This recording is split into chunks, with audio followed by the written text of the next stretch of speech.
Okay, तो बच्चों इसमें अब हम लोग कोशिश करेंगे कि डिस्टेंस फार्मूला क्या होता है इसको समझने की हम लोग कोशिश करेंगे, ठीक है ना। आपने ये पढ़ा होगा इससे पहले, लेकिन फिर रिव्यू की बात कर रहे हैं तो हम लोग रिव्यू कर लेते हैं, ठीक है ना। देखो, अगर मैं कहूँ कि हमको दो पॉइंट के बीच की दूरी बतानी है, ये पॉइंट है 1,1 और अगर ये पॉइंट है, मान लो इसे हम कहेंगे x में कितना गया 3 और y में कितना गया 2, तो ये 3,2 है। हमें ये डिस्टेंस बताना है इन दोनों पॉइंट्स के बीच में। ये पॉइंट A है और ये पॉइंट B है। आप जान रहे हैं कि इनके बीच की दूरी कितनी होगी, ये हम कैसे निकाल सकते हैं। तो जो जानते हैं वेरी गुड, बता सकते हैं, लेकिन जो लोग नहीं जानते वो देखो ध्यान से, हमें इस पॉइंट से इस पॉइंट के जाने के लिए एक राइट एंगल ट्रायंगल वो करना पड़ेगा। और ये राइट एंगल ट्रायंगल होगा कुछ इस तरीके से। ये यहाँ पे हम C पॉइंट ले लेंगे, इसमें हमने केवल x वेरी किया और इसमें केवल हम y वेरी कर रहे हैं। इस तरीके से अपना ये राइट एंगल ट्रायंगल रेडी है, जिसकी मदद से हम इस्तेमाल करके कुछ कॉन्सेप्ट्स को ये डिस्टेंस बताएंगे। तो बताओ, ये राइट एंगल ट्रायंगल में हमने कुछ पढ़ा हुआ है जिससे हम कोरिलेट कर सकते हैं इन डिस्टेंसेस को। तो आप बिल्कुल अगर सोच रहे हैं तो सही सोच रहे हैं। हमें बेसिकली कह सकते हो कि इस्तेमाल करना पड़ता है पाइथागोरस थ्योरम, ठीक है ना। पाइथागोरस थ्योरम क्या कहता है? पाइथागोरस थ्योरम जो है उसकी मदद से अगर हम लिखें, पाइथागोरस थ्योरम इम्प्लाइज कि A और B जो इस ट्रायंगल में हाइपोटेनियस है उसका होल स्क्वायर बराबर हो जाता है A और C का होल स्क्वायर प्लस CB का होल स्क्वायर। तो इसका मतलब हमें जो AB की वैल्यू मिलती है वो A और C के बीच की दूरी। अब ये देखो x में चल रहा है हम लोग, यहाँ पे x की वैल्यू 1 है, यहाँ पे 3 है, तो हम लिखेंगे AB का जो होल स्क्वायर है ये 3x की वैल्यू है और 1 से बढ़ के हुई है, तो 3 माइनस 1 का होल स्क्वायर हो गया। और CB यहाँ पे y की वैल्यू 1 है और यहाँ पे y की वैल्यू 2 है, तो ये हो गया 2 माइनस 1 का होल स्क्वायर। एग्जैक्टली अगर हम बात करें तो ये वैल्यू आ गई 2 का स्क्वायर प्लस 1 का square which is nothing but 5। तो AB का होल स्क्वायर आया कितना? 5। इसका मतलब क्या आया? इसका मतलब आ गया कि AB की जो वैल्यू आ गई वो √5 की आ गई। √5 यूनिट्स कह सकते हो, क्योंकि हमें नहीं पता कि x किस में दिया हुआ, y किस में दिया हुआ, लेकिन AB का जो डिस्टेंस है वो तो √5 यूनिट्स आ गया, ठीक है ना, √5 यूनिट्स। अब सवाल ये उठता है कि इसको जनरलाइज कैसे करें। तो इन जनरल क्या होगा, जब जनरलाइज पॉइंट की बात करोगे तो इन जनरल अगर हम कहें कि एक अपना पॉइंट है x1, y1, ठीक है, और दूसरा पॉइंट यहाँ से हमको दूरी बतानी है x2, y2 की, तो फिर हम ये ट्रायंगल कंप्लीट करेंगे और ये समझेंगे कि ये x1 था और ये x2 है।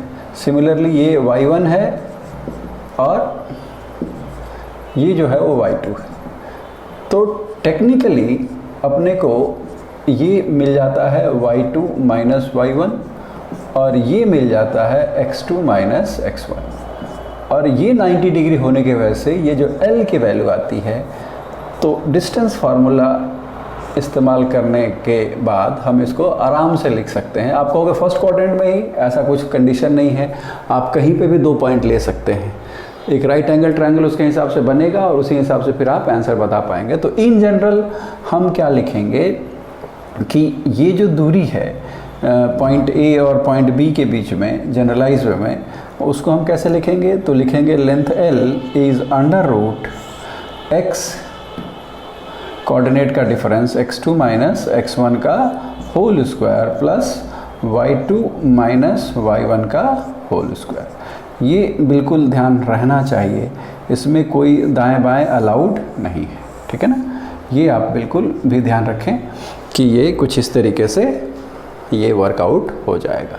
ठीक है, तो ये फार्मूला आता कहाँ से है अगर आपसे कोई बात करे तो डिस्टेंस फार्मूले की जो मेन जड़ कह सकते हो वो है पाइथागोरस थ्योरम। पाइथागोरस थ्योरम अगर आप समझते हैं तो डिस्टेंस फार्मूला भी आपको बहुत ज़्यादा कंफ्यूज नहीं करेगा। ठीक है, तो बच्चों हम लोग डिवीज़न फार्मूला की बात करते हैं। डिवीज़न फार्मूला किस तरीके से हम लोग वर्कआउट करेंगे और फिर उसे हम लोग अप्लाई भी करेंगे। डिवीज़न फार्मूला क्या है इसको हम लोग समझते हैं एक एग्ज़ाम्पल लेके। जैसे मान लो ये कोऑर्डिनेट के जो एक्सिस हैं वो यहाँ पे हैं और हमने कोई 2 पॉइंट ले लिए अपने। ठीक है ना, ये कुछ मान लो ये 1 है, ये मान लो 2 है। ठीक है, और ये मान लो 4 है और ये मान लो 5 है। ये 4 है मान लो, दोनों 4 ही।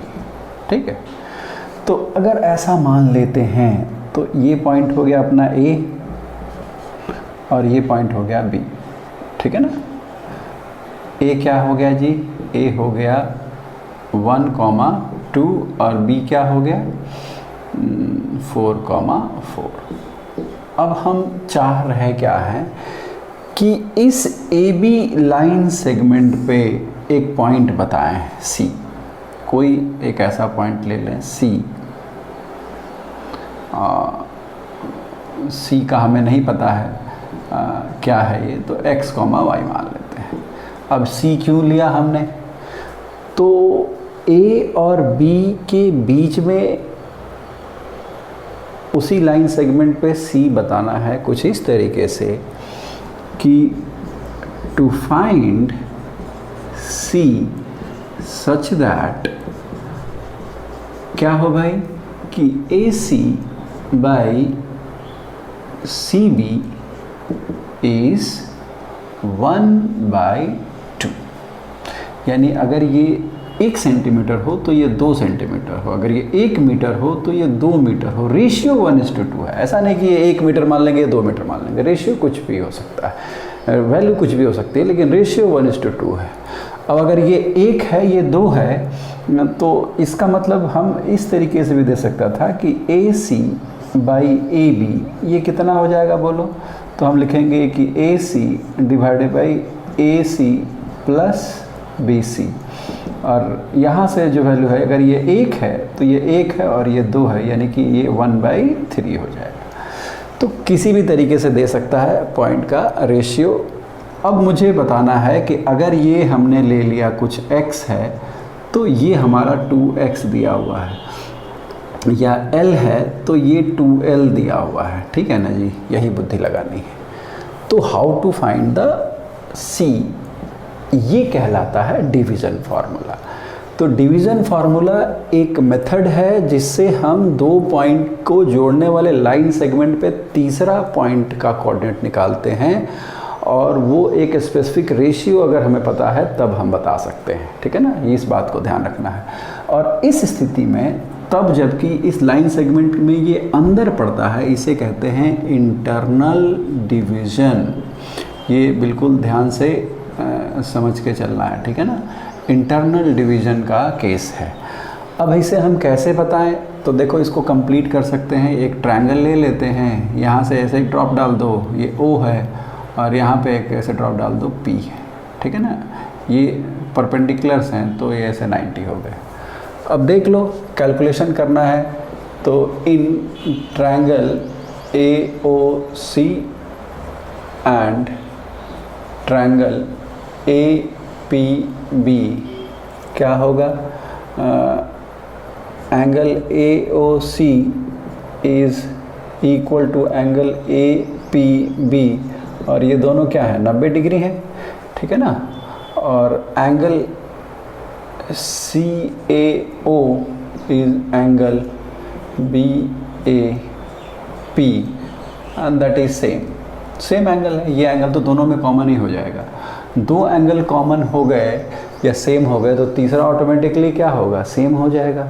और तीसरा अगर सेम हो जाता है तो ऐसे ट्रायंगल जिनके तीनों एंगल एक एक करके अलग अलग बराबर हों तो ऐसे ट्रायंगल्स को हम लोग सिमिलर ट्रायंगल करते हैं, यानी कि ट्रायंगल्स आर सिमिलर। अब इससे हमें क्या मिल जाएगा भाई, इससे हमें क्या मिलेगा, देख लो, हमें मिलेगा कि जो OA है, OA by PA is equal to, ratio side के सेम हो जाते हैं तो इसे कहेंगे कि CO by BP and that is equals to AC by AB। अब AC बाई AB की वैल्यू तो हमें 1/3 दी हुई है, ठीक है ना। अब इन दोनों को अगर हम कंसिडर करें, पहला और दूसरे को, इनको कंसिडर करेंगे तो क्या आएगा, OA कितना है भाई, ये हमारा है x और ये है 1, तो OA इज़ x माइनस 1, तो 1 and 3 will give you, this will give you what, x minus 1 बटा में PA is 4 minus 1 and that is equals to 1/3।